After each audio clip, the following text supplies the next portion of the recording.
માંડવીમાં શિક્ષકની કારોના કાચ તોડી 2.5 લાખની નોકરની ચોરી. રસ્તાનું ખોદકામ ચાલુ હોવાથી કોમન પ્લોટ પાસે કાર પાર્ક કરી ઘરે ગયા. પરત ફરીને જોયું તો પૈસા ગાયબ હતા.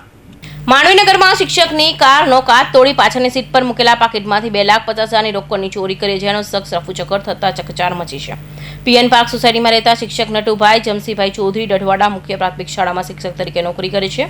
શનિવાર હોવાથી સવારે 7 વાગ્યાની આસપાસ કાર લઈ દઢવાડા જવા નીકળ્યા હતા. પરત માંડવી આવ્યા બાદ શિક્ષક ભવન ખાતે ઓબીસી બેંકની મિટિંગમાં ગયા હતા. મિટિંગ પૂર્ણ થયા બાદ તેઓ ઘરે પ્રસંગ હોવાથી મંડપવાળાને ભાડા પેટે 50,000 માટે પાસે બોલાવી આપ્યા હતા અને કારમાં પાછળની સીટ પર 2,50,000 રોકડા મૂકેલા હતા. બાદમાં હિસાબે તેમની પાસે ગયો હતો અને તેમાંથી કારમાંથી ઓઇલ નીકળે છે તેવું જણાવી આગળ ચાલતો જતો રહ્યો હતો. શિક્ષક હાલ કાર લઈને BSNL ઓફિસવાળા રસ્તે આવે. સોસાયટીમાં રસ્તાનું કામ ચાલુ હોવાથી કોમન પ્લોટ પાસે કાર મૂકી ઘરે ગયા હતા.